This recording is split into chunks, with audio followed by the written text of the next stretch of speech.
पांडे जी, विमल तिवारी जी, प्रदीप मिश्रा जी, अजीत मिश्रा जी, पप्पू पांडे जी, बाधा पांडे जी, शिवम मिश्रा जी, आनंद उपाध्याय जी, अमरनाथ चौबे जी। कानपुर का जब किस्सा हुआ 1 साल पहले, लगभग 1 साल 1 महीने पहले, तो उसके बाद कितने ब्राह्मण समाज के लोगों को मार दिया गया, लाइन से गोलियों से मारा गया, उनकी हत्याएं कर दी गई। एनकाउंटर करना हत्या होती है। 17.5 साल के एक लड़के की भी हरियाणा से उठा करके लाए और ला करके हत्या कर दी क्योंकि वो रिश्तेदार था। और इतना ही नहीं, कानपुर के इर्द गिर्द जितने भी ब्राह्मण समाज के लोग मजबूत किस्म के थे, उन्होंने कहा, लखनऊ से बैठ करके आदेश हुआ, ये मौका हाथ से जाने मत देना। इस समय जितने ये ब्राह्मण समाज के लोग मजबूत किस्म के कानपुर के इर्द गिर्द कहीं भी रहते हो, चाहे कन्नौज हो, फरुखाबाद हो, इटावा हो, औरैया हो, बाराबंकी हो, उन्नाव हो, लखनऊ हो, इन सबके नाम उसमें जोड़ दो अज्ञात करके कि ये सब भी शामिल थे।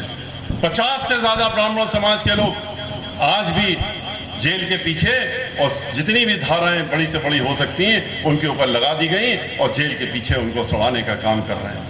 इतना ही नहीं, आधा दर्जन से ज्यादा लोगों को मरवाई दिया गया, शूट आउट हो गया।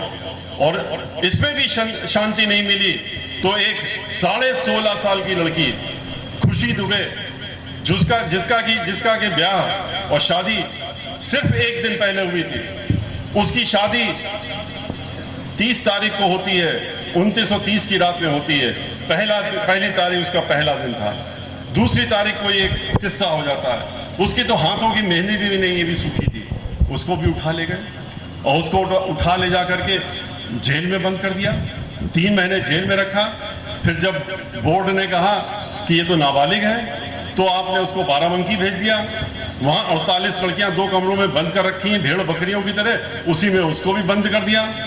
और निर्देश ये हुआ कि किसी भी प्रकार से इसकी बेल नहीं होनी चाहिए। उसकी इतनी तबीयत खराब हो गई कि मरने के कगार पे पहुंच गई, लेकिन कहा गया कि पैरोल नहीं दिया जाएगा, अगर मरती है तो वहीं पर मर जाए।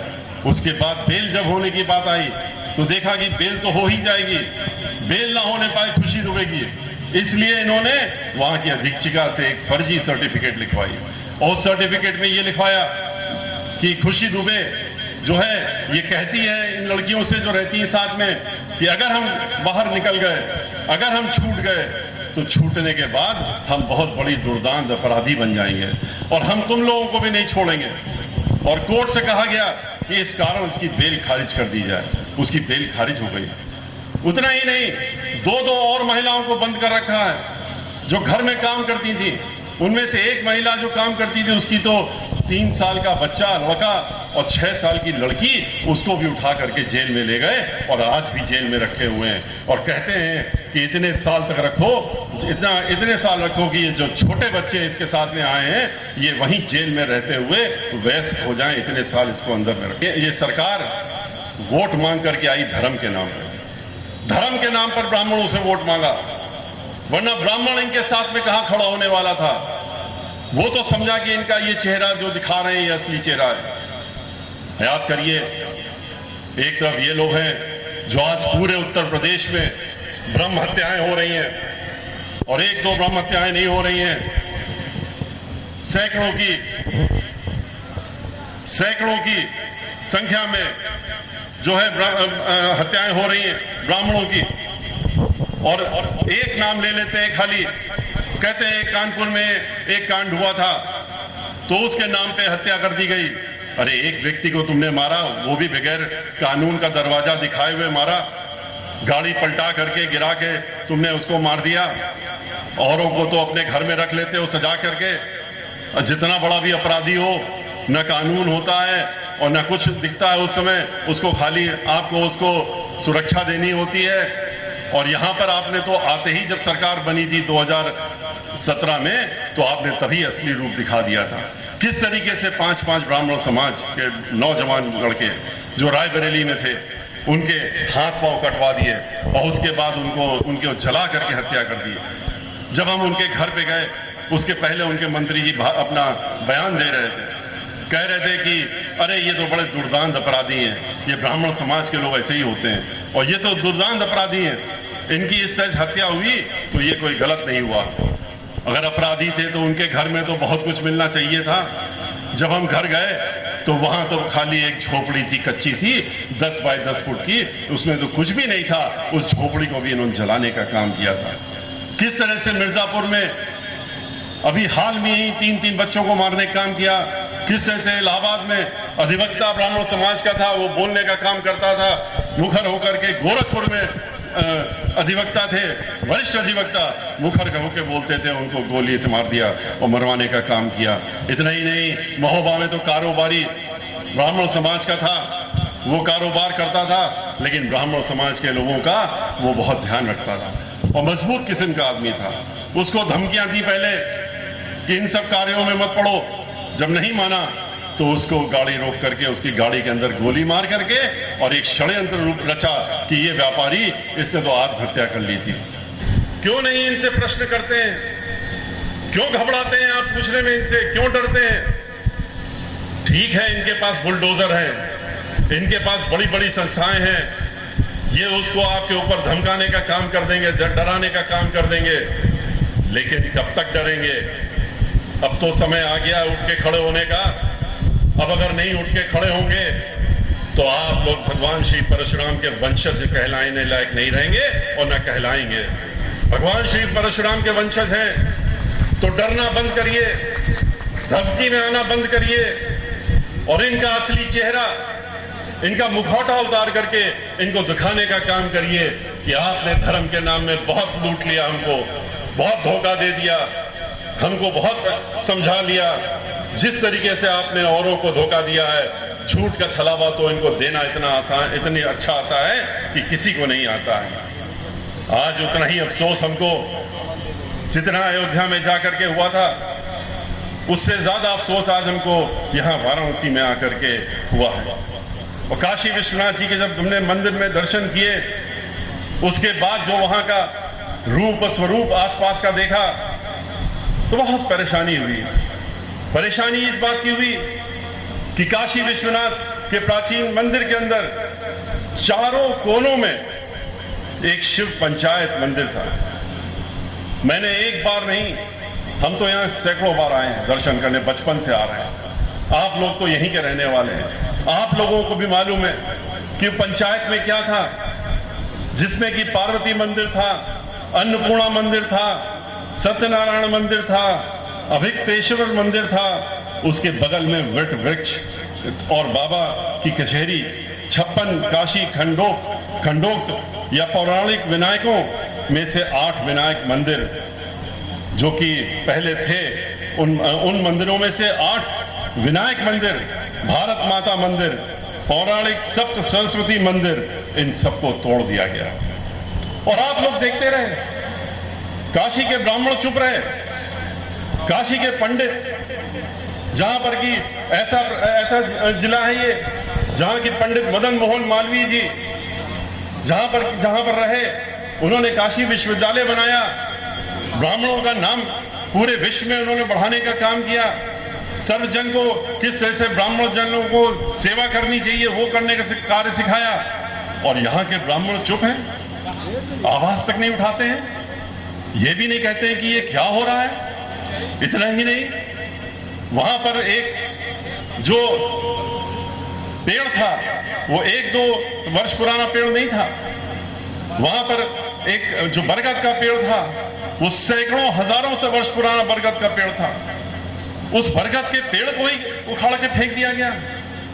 बरगद का पेड़ जो यहाँ साधु संत बैठे हुए हैं और पंडित पुजारी लोग बैठे हुए हैं जो आए हैं यहाँ पर और जो सुन भी रहे हैं हमारी बात को, जहां भी हैं वो अच्छी तरीके से जानते हैं कि बरगद का पेड़ ऐसा है, पीपल के पेड़ में तो विष्णु का वास होता है, लेकिन बरगद के पेड़ में तो विष्णु भी रहते हैं और शंकर जी भी रहते हैं और ब्रह्मा जी भी होते हैं, तीनों लोग रहते हैं।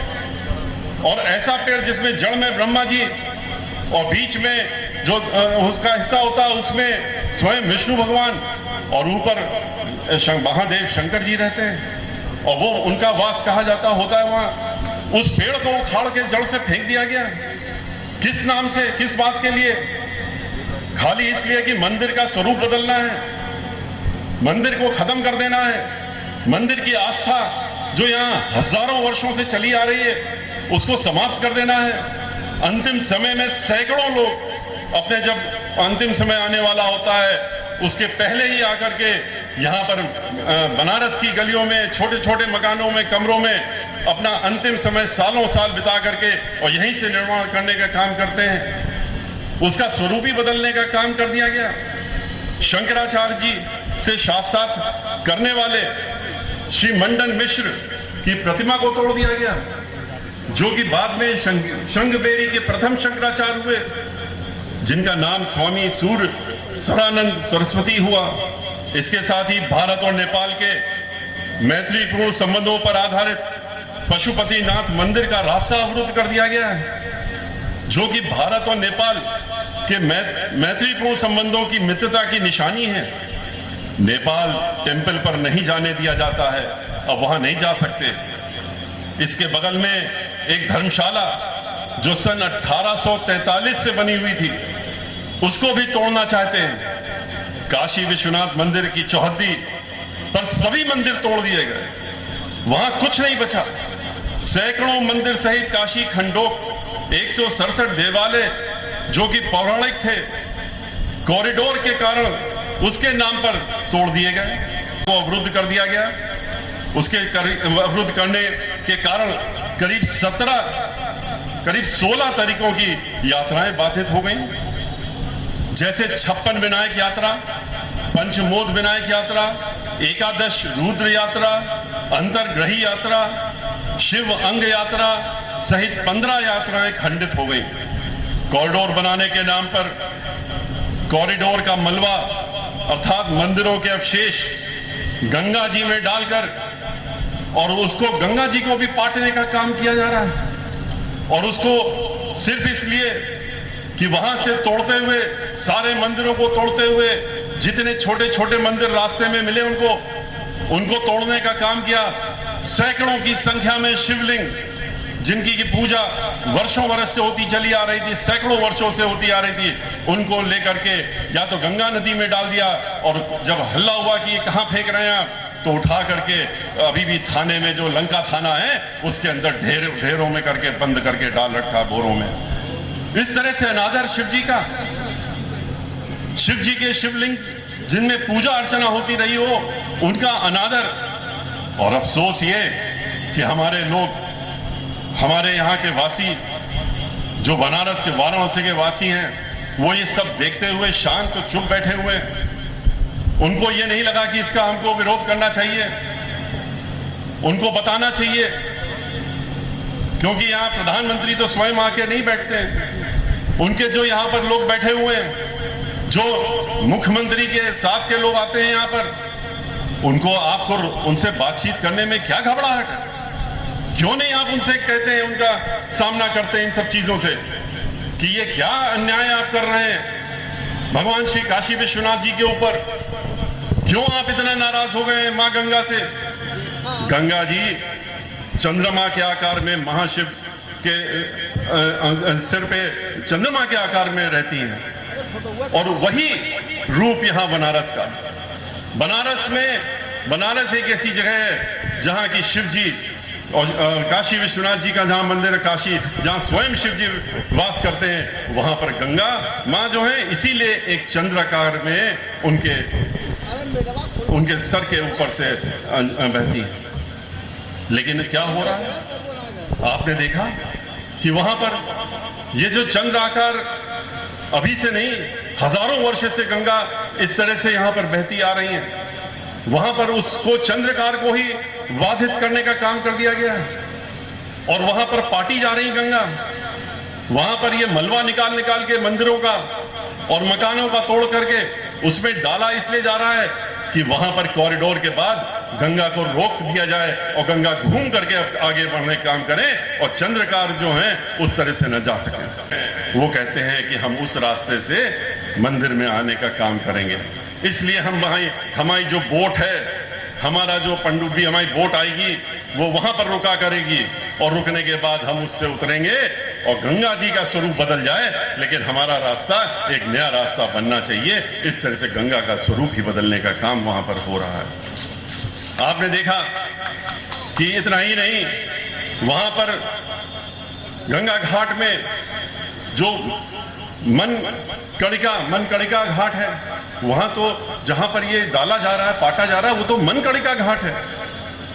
मनकड़िका घाट वो घाट है जहां पर हजारों वर्षों से जो लोग मृत्यु पा जाते हैं और वहां पर उनका अंतिम संस्कार होता है मणिकर्णिका घाट में, और उस घाट को ही खत्म करने का कार्यक्रम शुरू हो गया। जो मोक्ष जहां से मिलता है लोगों को, उसको ही खत्म किया जा रहा है। अब उस घाट को ही समाप्त किया जा रहा है जहां पर अंत्योष्टि होती है, अब उसी को बाधित करने का काम किया जा रहा है। कॉरिडोर के नाम पे एक दो नहीं, सैकड़ों दुकानें तोड़ दी गई। सैकड़ों दुकानें को विस्तारीकरण और सुंदरीकरण के नाम पे जो गरीब आदमी, जो छोटे मझोले थोड़ा काम करते थे, जो लोग आते थे पूजा पाठ के लिए, उनके लिए छोटी छोटी दुकानें खोल रखी थी, उन्होंने एक दो नहीं सैकड़ों दुकानों को तोड़ने का काम किया। और कितने लोगों की तो वहां मृत्यु हो गई, हार्ट अटैक तक हो गया, और उससे मृत्यु हो गई इन छोटे लोगों की जो वहां पर काम करते थे। लेकिन इसको इनकी चिंता नहीं, इनको तो सौंदर्यीकरण के नाम पे एक कॉरिडोर बनाना है। और कॉरिडोर क्या चीज है? कॉरिडोर तो इन्होंने जो बनाने की योजना बनाई है, मकान तोड़ते हुए, मंदिरों को तोड़ते हुए और मणिकर्णिका घाट में ले जा करके और गंगा जी को चौड़ा करके वहां पर ले जाने के लिए एक कॉरिडोर बना रहे हैं।